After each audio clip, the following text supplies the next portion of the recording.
parler à son peuple cet après-midi. On va prier un moment ensemble à travers un chant.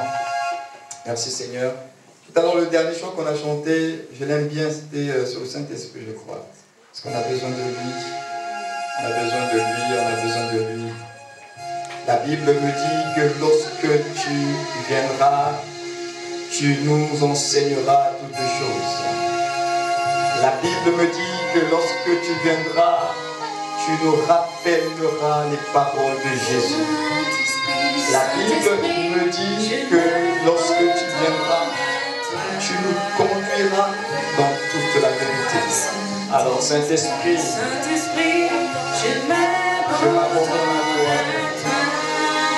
Je m'abandonne. Saint-Esprit, Saint-Esprit, je m'abandonne à toi.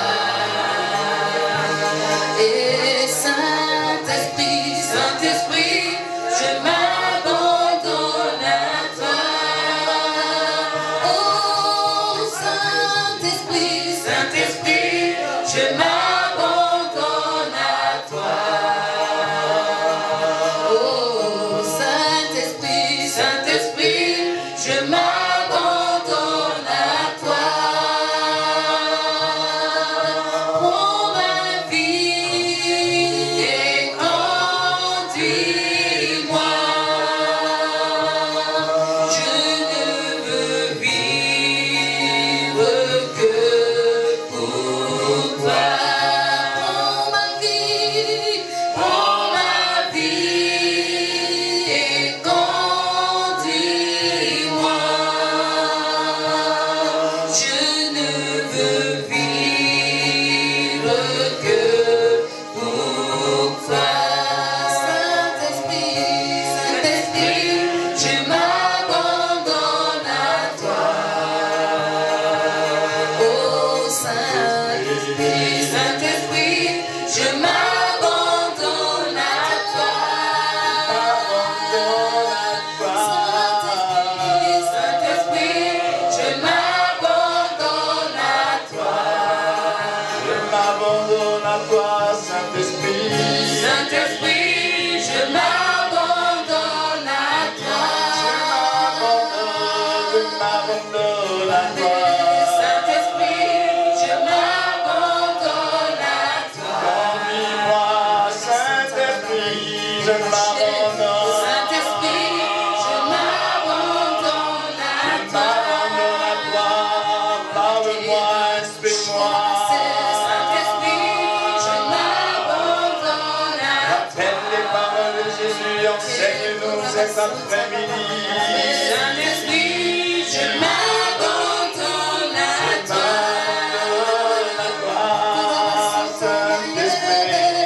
Saint-Esprit, je m'abandonne à toi. Saint-Esprit, je m'abandonne à toi. Seigneur, je prie pour ces moments et je prie l'assistance de l'Esprit qui vit en nous, l'Esprit qui nous enseigne toutes choses, l'Esprit qui nous rappelle les paroles de Jésus et qui doit nous conduire dans toute la vérité. Seigneur, prends le contrôle de ces instants et que seul ton nom, oui, que ton nom seul, soit glorifié en ces lieux pour la gloire de toi-même. Je suis qu'un serviteur inutile, Père, et parle à un homme, parle à une femme qui est venue pour recevoir la consolation, qui est venue recevoir l'encouragement, qui est venue afin que sa foi soit boostée, Seigneur. Il est écrit, venez écouter et votre âme vivra. Merci Seigneur parce que, encore une fois, tu nous fais du bien ce soir en ces lieux. Que l'honneur te revienne au nom de Jésus-Christ. Nous avons ainsi prié, on peut donner nos offrandes d'acclamation au Seigneur. Alléluia. Merci Seigneur. Que Dieu nous bénisse. Vous pouvez s'asseoir. Alléluia. Merci Jésus-Christ notre Seigneur. Et moi je te dis. Telle est la pensée que nous voulons expliquer cet après-midi au peuple de Dieu. Vous savez, généralement, lorsque l'on dit à quelqu'un, et moi je te dis, ça veut dire au préalable que des choses avaient été dites avant. On ne peut pas te dire, et moi je te dis, si au préalable tu n'avais pas déjà reçu des paroles. La vie humaine, elle est faite, elle est organisée par un ensemble de communications, un ensemble de paroles. Et cet ensemble de paroles, cette interaction entre humains, parce qu'il faut qu'on communique, d'un côté nous avons des paroles qu'on appelle bénédiction, bonne parole, et de l'autre côté, bien sûr, nous avons des paroles qu'on appelle malédiction, des mauvaises paroles. En tout cas, cela reste une histoire de paroles.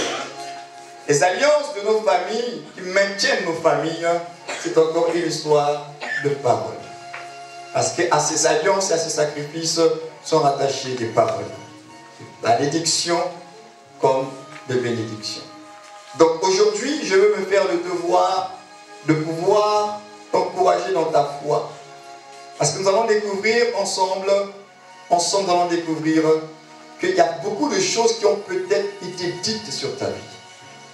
Beaucoup de paroles ont certainement été scellées sur ta vie. Mais il y a quelqu'un, lui, il n'a pas encore parlé sur ta vie. Et lui, lorsqu'il parle, il change les données, il change le cours de l'histoire de quelqu'un. Et moi, je te dis, ce n'est pas moi qui l'ai dit, c'est lui qui l'a dit. C'est lui qui l'a dit et on va le découvrir à travers la parole. C'est la bouche autorisée même qui a dit et moi je te dis. Et pourquoi il a dit et moi je te dis, mais on va le découvrir ensemble.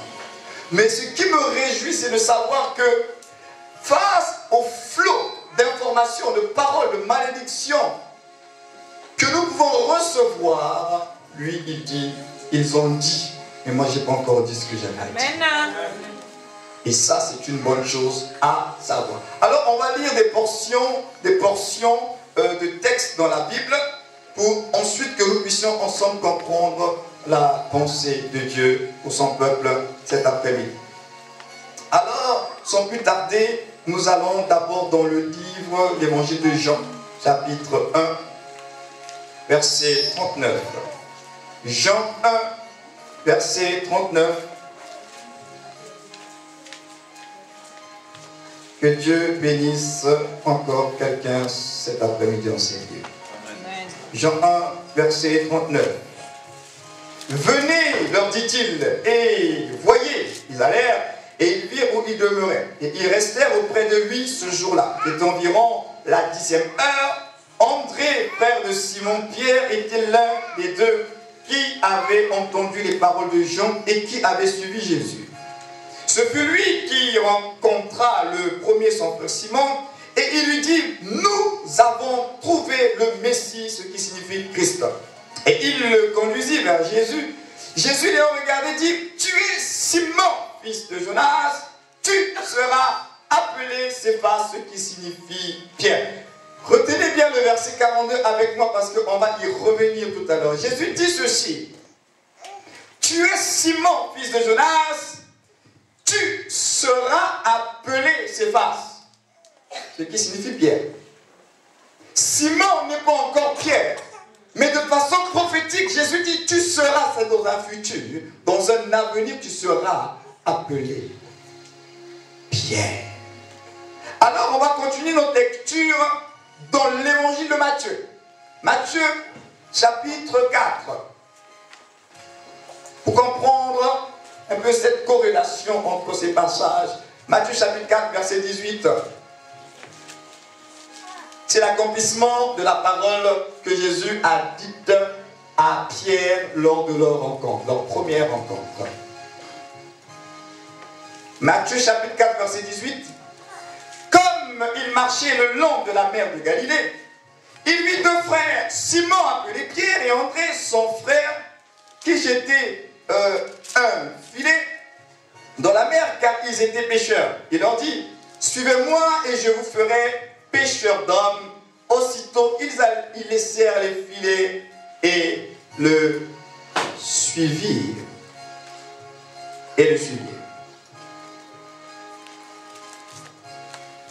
Alors, on va encore lire un certain nombre de passages. On est ensemble toujours dans Matthieu, chapitre 16. À partir du verset 15. Matthieu 16, verset 15. Et vous, leur dit-il, qui dites-vous que je suis? Simon Pierre répondit, tu es le Christ, le Fils du Dieu vivant. Jésus, reprenant la parole, lui dit, tu es heureux, Simon, fils de Jonas, car ce ne sont pas la chair et le sang qui t'ont révélé cela, mais c'est mon Père qui est dans les cieux. Et moi, je te dis, dans Jean qu'on a lu tout à l'heure, il a dit, tu seras appelé Pierre. Mais là, après un certain temps, maintenant il dit, c'est le même Jésus qui parle, il dit maintenant, qu'est-ce qu'il est en train de dire? Il dit, et moi je te dis que tu es. Avant il avait dit que tu seras appelé. Maintenant il dit que tu es. Et moi je te dis que tu es Pierre. Et que sur ce roc je bâtirai mon église. Alors on va s'intéresser un peu à la vie de ce monsieur, appelé Simon. Il est né dans une ville, justement, la ville de Bethsaïda, réputée pour son commerce, pour la pêche. Fils d'un monsieur appelé Jonas.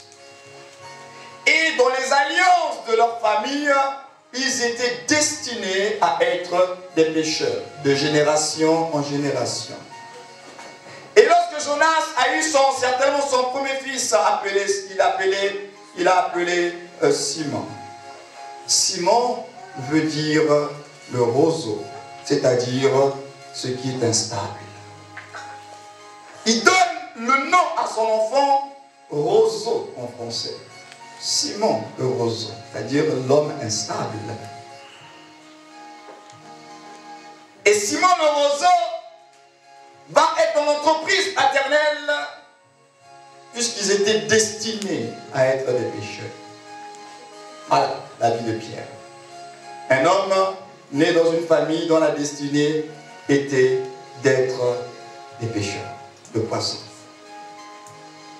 Mais nous un jour, ne sachons pas que dans le calendrier de Dieu, Dieu avait un plan pour lui. C'est pourquoi j'aimerais dire à quelqu'un, même si ton voisin ne le connaît pas, Dieu a un projet pour toi. Dans le calendrier de Dieu, cet homme appelé Simon l'instable ne peut pas s'imaginer un seul instant que dans le projet de Dieu, dans le plan de Dieu, qu'il devait jouer un rôle important. Il devait faire partie des apôtres de l'agneau. Et il devait être celui qui annoncera premièrement le message de la repentance à l'Église. Voilà un homme qui naît comme ça dans une famille de pécheurs, qui sa vie est caractérisée par l'instabilité, parce qu'à l'époque, le nom définissait le caractère et la destinée. Vous l'appelez instable, mais l'instabilité se manifestera dans sa vie. La preuve, apparemment, ils n'étaient pas aussi doués que ça à la pêche, parce que lorsque Jésus est venu les rencontrer ce jour-là, ils avaient pêché toute la nuit, ils n'avaient rien trouvé. Elle dit que même en matière de pêche, ce n'était pas le top. Hein? Pourquoi? Il s'appelait instable. Quand quelque chose est instable, il n'y a pas de garantie. Il n'y a pas de sécurité. Il n'y a pas d'assurance.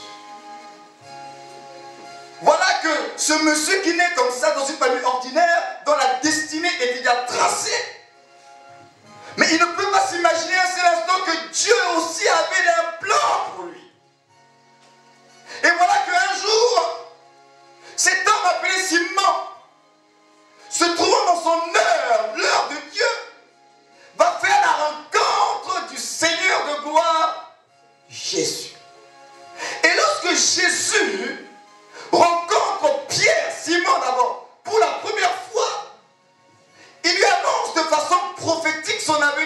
destinée. Il dit que tu es Simon, fils de Jonas, destiné à la pêche des poissons. C'est vrai. Mais moi je te dis que tu seras appelé Pierre. Pierre veut dire ce qui est stable, le roc. Tu vas passer, moi je te dis, moi Jésus, je te dis que tu passeras de l'instabilité à la stabilité. Amen. Parce que ton présent, c'est pas ton futur. Amen. Tu es Simon. Mais moi je te dis que tu seras appelé Pierre. C'est sûr qu'à ce moment-là, Simon ne comprenait peut-être pas, cernait peut-être pas les paroles de Jésus, mais moi, ma vie a toujours été comme ça. Et lui me dit que je serai appelé Pierre. Il ne comprenait peut-être pas. Mais Pierre était un homme qui était choisi par Dieu. J'aimerais te dire, toi qui es venu là cet après-midi, que tu es choisi par Dieu. Amen. Jésus a dit, ce n'est pas vous qui m'avez choisi, c'est moi qui vous ai choisi. Dieu n'est pas surpris par ta présence ici. Dieu n'est pas surpris par ta conversion. Il savait que tu seras ce que tu es. Donc, de toute éternité, il avait déjà arrêté un plan pour ta vie. De la même manière que Pierre était un choix de Dieu, mais également toi, tu es un choix de Dieu pour ta génération. Alors, il a choisi cet homme avant même que cet homme réalise ce qu'il représentait véritablement pour Dieu. Simon le roseau, Simon le colérique, Simon l'instable. Mais dans un homme aussi instable que Simon, dans un homme aussi nerveux que Simon, Jésus-Christ a dit, voilà l'homme que je veux. Vous savez, le choix de Dieu ne dépend pas de comment les choses se passent comme à la manière des hommes. Amen. Dieu ne choisit pas, Dieu ne qualifie pas comme nous les hommes on qualifie. Lui, il va aller prendre les rebuts de la société, les choses les plus faibles, les choses les plus insignifiantes. Il dit que c'est avec ces choses-là que je vais révéler ma gloire. Il prend les choses qui n'ont pas de valeur. Ce qui est informe et vide, lui, il donne une forme et il donne la plénitude. Les personnes que le Seigneur a aimées, la Bible dit que ce ne sont pas les personnes qui étaient bien portantes. Parce que, comme il a dit, le médecin ne vient pas pour les personnes en bonne santé, pour les personnes qui étaient malades. Et le Seigneur, il est venu pour les personnes qui étaient des pécheurs. Pour les personnes qui ne le reconnaissaient pas, pour les personnes qui étaient rebelles, pour les personnes qui étaient des personnes qui étaient des brigands, des bandits, des voleurs, voilà, des prostituées, voilà les personnes que lui il a aimées et qu'il a choisies. Pierre a été choisi en dépit de son caractère, en dépit de sa vie, en dépit de sa destinée familiale. Mais il était un choix de Dieu. Donc personne ne te méprise à cause de ce que tu es socialement. Que personne ne te méprise à cause de ce que tu es financièrement. Parce qu'ils ne connaissent pas ton avenir. Amen. Ils ne savent pas ton lendemain. La vie de quelqu'un peut basculer en un jour, en une heure, en une minute, en une seconde. Là où tu es assis, tout peut changer. En sortant d'ici, tu peux recevoir un coup de fil et ta vie change. Tu ne connais pas ton lendemain. Tu ne connais pas le plan de Dieu, ni les projets de Dieu. Mais une chose est sûre, il a dit, je connais les projets que j'ai formés sur chacun de vous. Même si toi tu ne connais pas, Dieu dit que moi je connais. C'est pourquoi c'est comme les douleurs qui vont survenir pour la femme qui est enceinte. Ça arrive subitement, bouf. Parce que ce jour-là, Pierre ne savait pas la rencontre qu'il allait faire. Il ne savait pas. C'était un jour ordinaire. Mais il va rencontrer un homme qui va te dire que sache que aujourd'hui, tu es instable, mais demain, tu seras stable. Amen. Oh Jésus. Pourquoi? Parce que tu as décidé de marcher avec moi. Amen. Parce que tu seras greffé à moi. Sache que parce que tu es avec moi, les choses ne seront plus jamais pareilles. J'aimerais que tu dises à quelqu'un qui est à côté de toi, parce que tu es en Jésus, les choses ne seront plus pareilles. C'est la vérité. Ne pensez pas que ce sont des lisses à peau. Affaire de Dieu là, c'est affaire de vérité. Affaire de vérité. Ce qu'il a dit, il a dit. Parce que tu es en Christ, tu dois savoir que les choses ne seront plus jamais pareilles. Parce que lui et moi, là où on est rentré là, si ce n'était pas Jésus, on ne serait jamais rentré là où on était rentré là. Soit on s'est compromis, soit c'est réellement Dieu qui nous avait introduits. Mais je suis heureux de vous annoncer que c'était Dieu qui nous avait introduits. Tu ne peux pas savoir à quel moment ça va arriver. Mais tout ce que tu dois savoir, c'est que ça va arriver. Et voilà que dans la marche avec le Seigneur, peut-être qu'il aurait pu se dire, mais Seigneur, quoi tu avais dit là? Tu avais dit que ça va changer, non? Tu avais dit, je serai. Peut-être qu'il ne disait pas trop haut. Parce que Jésus avait dit que tu seras. Et ce jour-là, Jésus pose la question. Il dit, mon fait, qu'est-ce que les gens disent à mon sujet? Comme j'aime le dire souvent, la question de Jésus peut paraître bête. Parce qu'il dit, mais attendez un peu, qu'est-ce que les gens disent à ton sujet?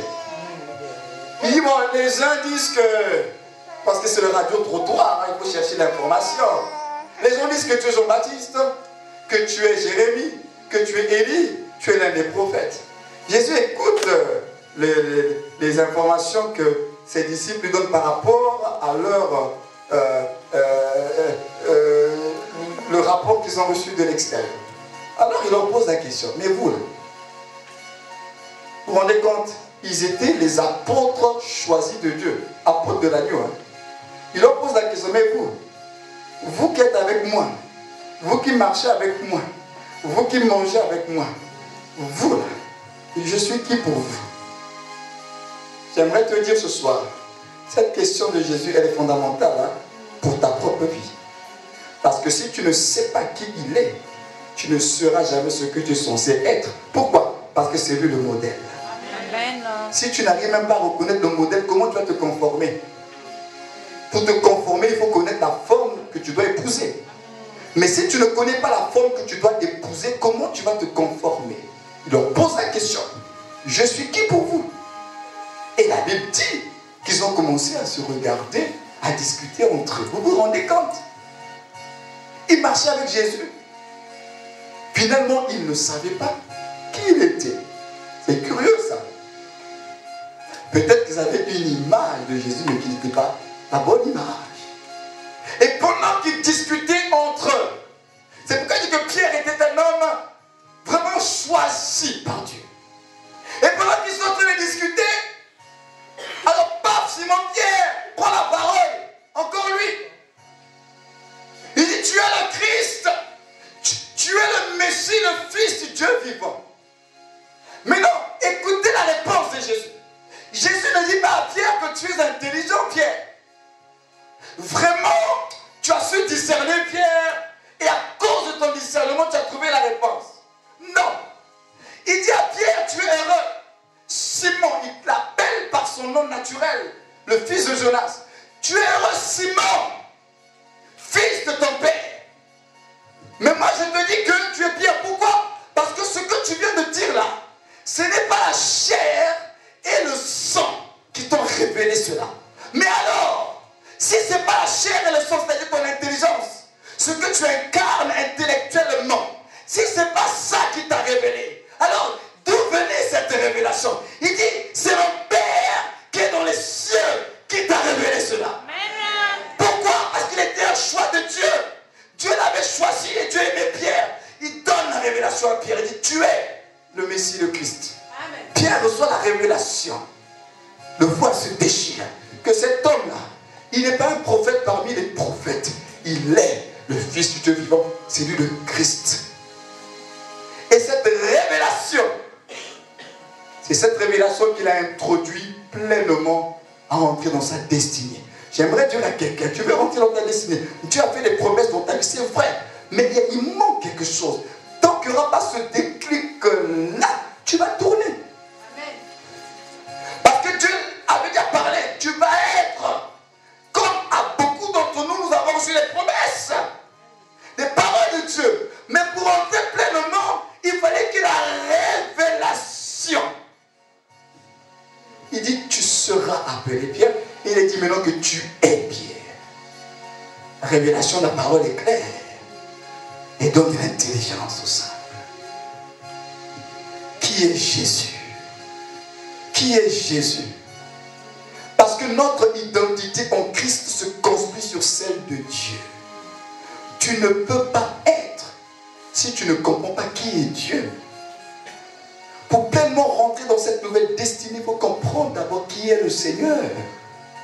Parce que justement, quelque part, il est écrit, tel il est, tel nous sommes. On ne peut pas être dans le monde si on ne comprend pas qui il est.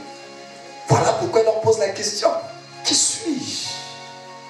Vous voulez vivre une nouvelle vie, entrer dans des nouvelles dimensions avec Dieu, mais commencez par reconsidérer la personne même de Christ, qui il est. Qui est Jésus? Ça peut paraître une question enfantine, elle n'est pas bête, elle n'est pas enfantine, elle est fondamentale pour notre foi. Quelquefois, on a l'impression qu'on maîtrise le sujet, mais même la chose la plus simple, c'est la chose avec laquelle on va être buté. Qui est Jésus? Ce soir, si je te posais la question, mais qui est Jésus pour toi? Il m'a sauvé de mes péchés. Il m'a lavé, il m'a purifié, oui. Mais en dehors de ça, qui est-il? Parce que nous, les chrétiens, on est dans le standard. Hein? Nous sommes dans des réponses standards. On a dit Jésus, Jésus les morts nos péchés. On est dans les standards. Mais en dehors de, merci, en dehors de l'information standard, pour toi, qui est-il? C'est pourquoi elle leur a dit, les autres ils ont dit que j'étais Jérémie, non? Mais vous là, je suis qui pour vous? Que le voile soit déchiré. C'est pourquoi il a dit, et moi je te dis. Pourquoi je te dis que tu es Pierre? Que tu es maintenant le roc pour moi, tel que je te vois. Tu es un roc. Tu es un homme stable. Parce que Simon, c'est l'homme qui n'a pas connu Christ. Simon, c'est le fils de Jonas, avec l'héritage familial de pécheurs. Mais Pierre, c'est celui qui a connu Christ, l'homme stable, mais qui ne pêche plus les poissons. Il dit, tu seras un pêcheur d'hommes. Un pêcheur d'hommes. Plus un pêcheur de poissons, pêcheur d'hommes. Il change même sa vocation à cause de la rencontre qu'il a faite. Alléluia. Donc, lorsque des paroles sont libérées sur nos vies, c'est pourquoi dans Colossiens 2 à partir du verset 14, je vais lire pour vous cette parole. Colossiens 2, verset 14. La Bible déclare ceci. Ça nous parle de quelque chose d'assez important. Mais nous remercions le Seigneur pour l'œuvre qu'il a accomplie. Colossiens 2, verset 14 déclare ceci. Il a effacé l'acte. Il a effacé l'acte dont les ordonnances nous condamnaient et qui subsistait contre nous. Et il l'a éliminé en le clouant à la croix. La Bible dit qu'il a effacé l'acte. Il a effacé l'acte dont les ordonnances nous condamnaient et qui subsistait contre nous. Donc, tu dois savoir que lorsque tu rencontres Jésus, dans chacune de nos vies, de nos familles, il y a un acte, c'est-à-dire des alliances, avec des prescriptions sur la descendance. Et dans cette prescription-là, il y a une destinée pour chaque membre de ces familles dont nous sortons tous là. Et dans cette destinée-là, il y a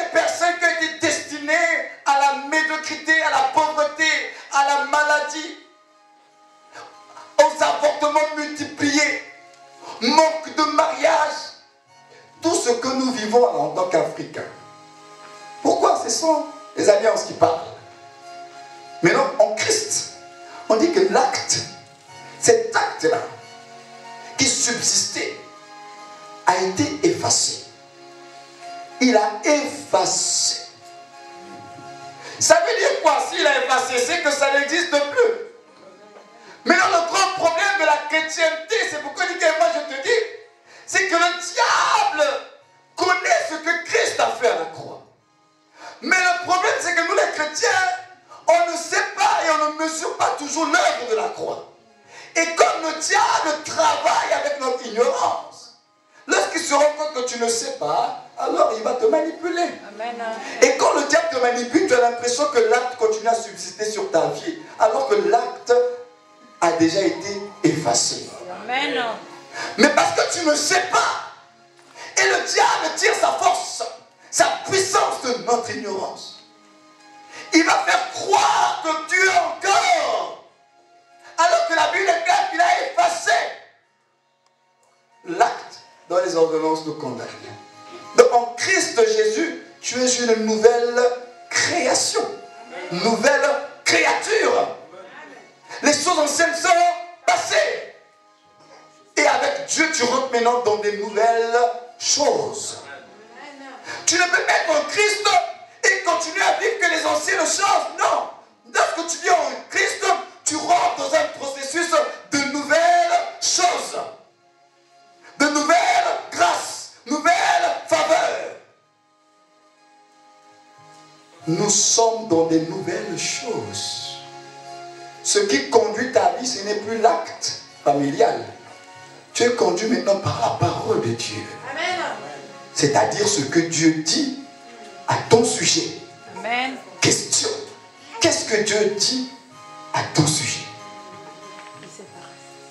Qu'est-ce que Dieu dit au sujet de ta santé? Qu'est-ce que Dieu dit au sujet de tes enfants? Qu'est-ce que Dieu dit au sujet de ton travail? Qu'est-ce que la Bible dit par rapport aux différents secteurs de ta vie? Il y a certainement une parole de Dieu. Qu'est-ce que Dieu dit? Et lorsque, en lisant, en méditant, tu découvres dans la Bible ce que Dieu dit te concernant, alors tu es affranchi, tu es libéré et tu peux vivre la liberté en Christ. Mais tant que tu ne découvriras pas la vérité, tu pourras être né de nouveau mais continuer à vivre avec la mentalité d'esclave. Parce que tu ne sais pas. Et comme Satan sait que tu ne sais pas, il va continuer à te faire croire que tu es maudit. Alors que la Bible, que nous avons été bénis de toutes sortes de bénédictions en Christ Jésus. Donc tu dois savoir là où tu es assis. Si tu es en Christ, tu n'as pas besoin d'attendre un prophète international qui viendra te dire que tu es béni. Parce que tu es déjà béni en Christ. Amen. Tu es déjà dans la bénédiction. Le problème n'est pas dans la bénédiction, c'est le problème de la matérialisation de ce que Dieu a dit. Mais sinon, tu es déjà béni. Nous sommes bénis en Jésus. Combien peut raconter des histoires? Il dit, et moi je te dis, tu es ciment instable. Mais avec moi, tu deviendras stable. La seule personne qui peut changer les données de ta vie, il n'y en a pas deux, il n'y en a pas trois. C'est Jésus. Amen. Il n'y a que Christ. Tu peux aller tourner, aller rencontrer marabout. Tout ce qu'eux ils donnent là, c'est contrefaçon, photocopie. Ce que lui donne, c'est unique pièce rare. Parce que lui, quand il fait, la personne peut faire comme lui. Donc on ne peut pas l'égaler. On ne peut pas égaler notre Jésus. Amen.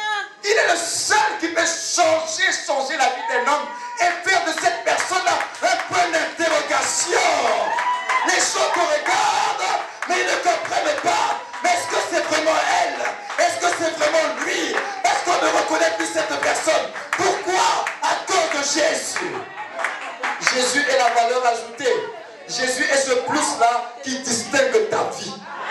Prends conscience de Jésus en toi. Voilà pourquoi il est écrit Christ en vous, l'espérance de la gloire. Christ en vous. Tu n'es pas seul, Jésus est avec toi. comment tu peux être avec Jésus et puis considérer que tu n'es rien? Non. Un homme avec Christ, avec Dieu, il fait toujours la majorité. Il peut parler contre toi, il peut se lever contre toi, mais fais comme Job, réalise ce que Job a compris. Il dit, mon Rédempteur est vivant, il se lèvera le dernier. Laisse-les parler, laisse-les te maudire, laisse-les dire du mal de toi, mais tu as quelqu'un qui change la malédiction en bénédiction. Il a les paroles de vie. Voilà quand Pierre a dit, mais à qui irions-nous? À qui irions-nous, Seigneur? Toi, tu as les paroles de vie. Encore le même Pierre. Vous voyez Pierre? C'était quelqu'un. Hein? Il dit, mais Seigneur, au moment où Jésus, tout le monde l'a abandonné. Jésus se retourne vers ses disciples, il dit, mais vous aussi, vous n'avez qu'à partir. Le même Pierre là, qui a dit que tu es le Messie, le Fils de Dieu. Le même Pierre, cette fois-ci, ce n'est même pas la révélation de Dieu, c'est lui-même. Il a compris, il dit, mais Seigneur, mais à qui irions-nous? Toi là, tu as les paroles de vie. Maintenant, si on ne va pas avec toi là, qu'est-ce qu'on va devenir? Voilà l'attitude de quelqu'un qui a compris l'importance de Jésus. C'est-à-dire que tu te dis, Seigneur, si ce n'est pas toi là, je suis mort. Ce n'est pas comme certains qui veulent essayer Dieu. Bon, on va aller essayer un peu. On va voir si ça va marcher. Si ça marche, je reste. Bon, si ça ne marche pas, là, je vais essayer. Parce que j'ai entendu au Brésil, là-bas, il y a quelqu'un qui fait bien aussi les choses. Non, cette affaire de Dieu, là, où tu as la foi, où tu n'as pas la foi en Dieu. Où tu crois en Dieu, où tu ne crois pas en Dieu. Où ton Dieu est capable, où il est incapable. Il n'y a pas de demi-mesure. Où Dieu est capable, il va faire. Où Dieu ne fait pas. Maintenant, ne dis pas que tu vas l'essayer. Mon Dieu, on ne l'essaye pas. On a la foi et on le laisse agir. Tu n'essayes pas Dieu. Dès l'instant où tu réfléchis déjà en termes d'essayer Dieu là, il ne va rien faire pour toi. Amen. C'est la vérité, l'homme de Dieu. Maintenant, s'il fait là, c'est juste pour confondre ton incrédulité. Pour qu'après tu te répondes, Seigneur, moi je pensais que tu n'allais pas faire. Dieu a fait pour te confondre. Mais en réalité, nous devons avoir la foi. Et laisser Dieu faire. Nous étions dans un pays arabe. Lui et moi, au Maroc, on a vécu par la foi. Dans un pays arabe, on allait nourrir comment? Dieu envoyait même des corbeaux pour nous nourrir. Dans un pays arabe, on a vécu que par la foi. Amen. Ce qui fait que l'évangile qu'on vous prêche là, ce n'est pas l'évangile de l'argent. Hein? Parce que Dieu nous a appris dans le désert du Maroc à compter sur lui par la foi. Amen. Et nous croyons que même ici en France, Dieu est capable. À cause de ce qu'il a déjà fait. Lorsque on ne fait pas confiance à Dieu, là, Dieu dit, mais vous là, ce que j'ai fait au Maroc là, c'était pas grand. Non, ici là, je bouscule un peu votre foi, vous commencez à me remettre en question. Non. Amen. La foi, c'est pas seulement croire aujourd'hui, c'est continuer à croire. Croire et encore croire jusqu'à voir. C'est pas croire aujourd'hui, parce que demain tu peux ne pas croire aussi. Chaque jour tu dois muscler ta foi. Et je vais terminer par, justement, il y a une histoire de la Bible que j'aime bien. Toujours pour encourager quelqu'un. On nous parle d'un grain qu'on appelle le grain de sénévé. Ce grain, la Bible déclare que c'est la plus petite. La plus petite, on utilise même un superlatif. Hein. La plus petite des semences. C'est un grain, la plus petite. Ça veut dire que de par son apparence extérieure, ce grain-là, il n'était pas forcément, il n'attirait pas forcément les regards. Hein, parce qu'on dit que c'est la plus petite. Or, tous les grains sont appelés à se manifester, à devenir.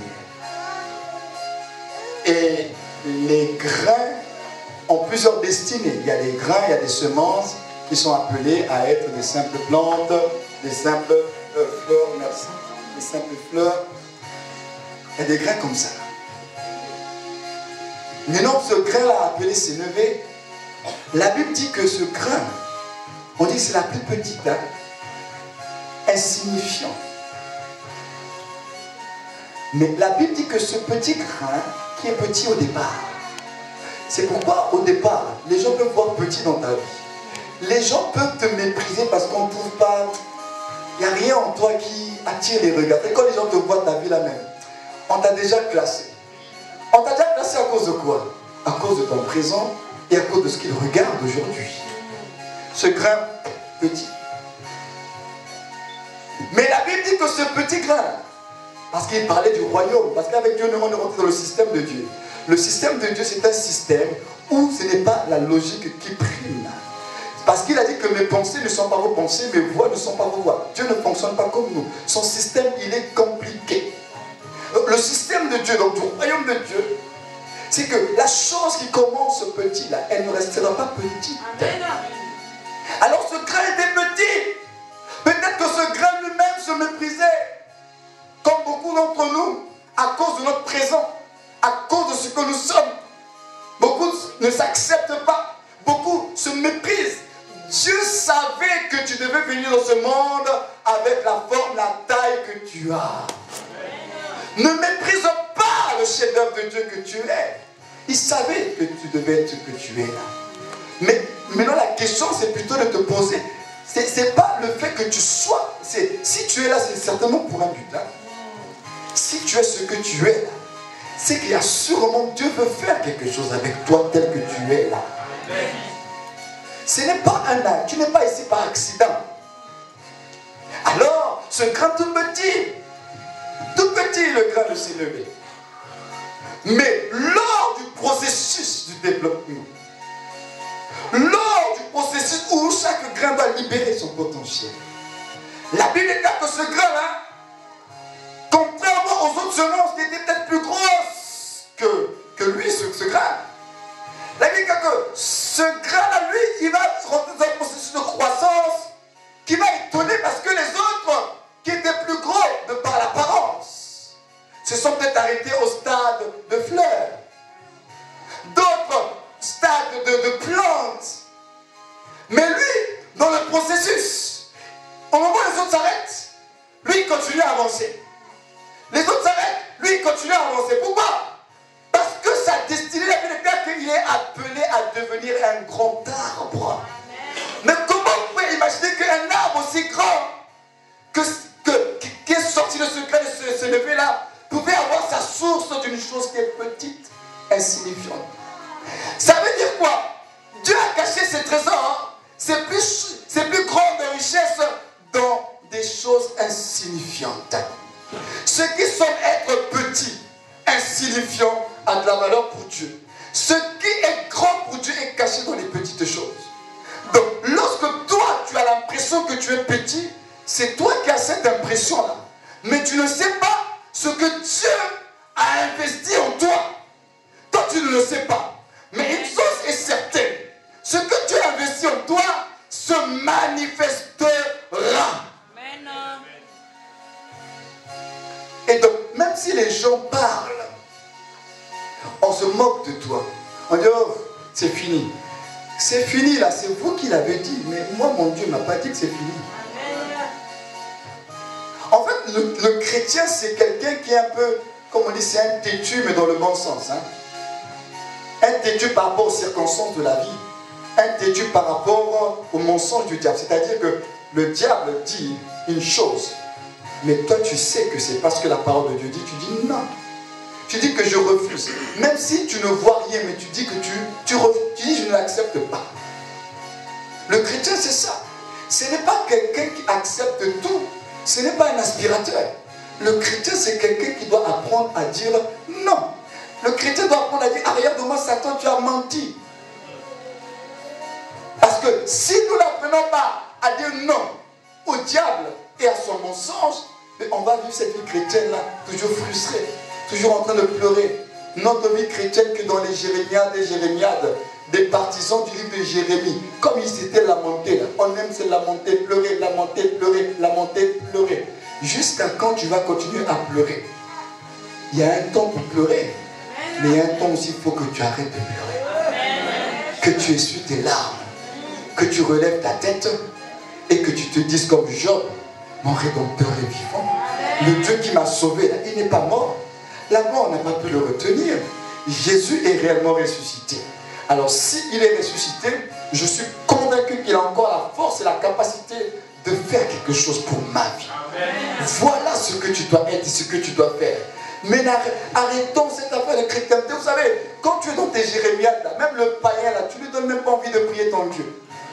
Parce que quand le païen te voit, là, tu es tout le temps dans les Jérémiades. Là. Jérémiades et Jérémiades, en train de pleurer, pleurer, pleurer, ah, ma vie, ma vie.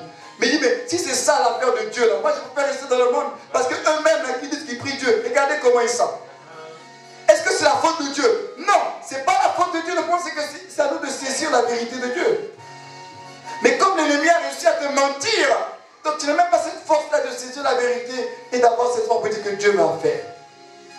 Parce qu'on nous a formaté dans une société, on dit, mais pour que Dieu fasse, il faut que je voie. Quand je veux voir là, maintenant je serai rassuré. Maintenant Dieu te dit dans le royaume, ce n'est pas ça. Dans le royaume, il faut d'abord croire. Tu crois, après tu vas voir. Mais toi tu dis, c'est ça le conflit aujourd'hui. Le conflit, même si nous ne le disons pas clairement, nous avons un conflit intérieur. Notre conflit, c'est que nous avons été longtemps habitués par nos vies de voir d'abord des choses pour se rassurer et de nous attacher à ces choses-là. Mais Dieu dit, avec moi, croyez d'abord. Croyez d'abord et ensuite vous allez voir. Et c'est là qu'il y a tout ce problème intérieur que nous gérons. Parce que c'est difficile pour nous de croire sans avoir vu. Mais que voulez-vous? Il a dit, mon juste vivra par la foi. Et ça, c'est la foi. Faire confiance à celui qui a donné la parole. Est-ce que Dieu est un menteur? Non. Alors si Dieu n'est pas un menteur, quel que soit le temps de ta promesse, sache qu'il fera ce qu'il a dit. C'est pourquoi je vais t'inviter à te mettre debout et on va prier. Dieu va faire ce qu'il a dit. Dieu va faire ce qu'il a dit. Pas ce qu'on a dit. Dieu va faire ce qu'il a dit. Dieu va faire ce qu'il a dit. Quelles que soient les langues, les mauvaises langues, ce qui est important, ce n'est pas ce que les autres disent à ton sujet. C'est ce que Dieu dit à ton sujet. Dieu va faire ce qu'il a dit. Je suis en train de dire à quelqu'un ce soir, Dieu va faire ce qu'il a dit. Bouche tes oreilles à toute autre parole qui va à l'encontre de ce que Dieu a dit. Dieu va faire ce qu'il a dit. C'est une question de temps tout simplement. C'est une question de patience tout simplement. Mais Dieu va faire ce qu'il a dit. Parce qu'il est derrière sa parole pour l'accomplir. Il est l'exécutant lui-même de sa propre parole. La Bible déclare, sa parole ne peut pas revenir à lui sans avoir accompli ses desseins. Dieu va faire ce qu'il a dit. Et nous devons croire que ce qu'il a dit, il le fera. Ce qu'il a dit, il le fera.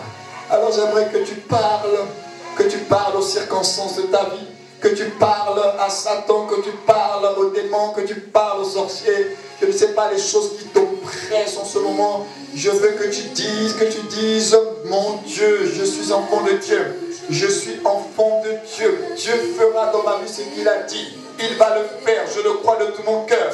Dieu va le faire, il va le faire, parce que je suis son enfant, parce que j'appartiens au Seigneur. Il va le faire, il va le faire, il va le faire.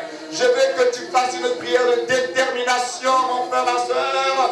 Il s'agit de ta vie, il s'agit de ta destinée, il s'agit de ton futur, avec détermination. Oui, que tu le proclames, il le fera, il va le faire, quelles que soient les conditions extérieures, quelles que soient les conditions naturelles, quelles que soient les pressions qui viennent, je suis confiant, Dieu va faire, il fera ce qu'il a dit, il le fera, sa parole est vérité, Dieu le fera, il le fera. Alors arrière de moi Satan, avec ton mensonge, avec ta séduction, parce que Dieu fera ce qu'il a dit pour ma vie. Je ne suis pas le moindre, je ne suis pas la moindre, Dieu ne m'a pas rejeté, mais Dieu m'aime, Dieu m'a accepté, je suis son enfant, je suis la prunelle de ses cieux, il fera dans ma vie ce qu'il a dit, et il le fera certainement, assurément, il le fera sûrement. Oh Dieu, sa fidélité, sa fidélité, sa fidélité.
toujours. Élève encore ta voix pour bénir ce Dieu au travers de ce message, au travers de tout ce que tu as écouté de la part de Dieu. Comment ne pas élever ta voix pour lui rendre grâce pour sa fidélité qui durera toujours, toujours. Quelle que soit notre fidélité, mais la fidélité de Dieu durera toujours. Il est Dieu. Il est Dieu. Bénis encore le nom de ton Dieu. Bénis encore le nom de ton Dieu. Bénis encore le nom de ton Dieu. Bénis le nom de ton Dieu. Bénis le nom de ton Dieu. Merci Seigneur pour ces moments. Merci pour le canal que tu as choisi cet après-midi pour faire du bien à ton peuple. Nous te bénissons, nous te sommes infiniment reconnaissants. Que le nom du Seigneur soit glorifié et que le peuple de Dieu avec moi donne une offrande d'acclamation à son Dieu. Donne une offrande d'acclamation à son Dieu. Une bonne offrande d'acclamation à son Dieu. Amen. Amen. Amen. Amen. Alléluia. Amen, amen, amen. Que Dieu vous bénisse. Merci.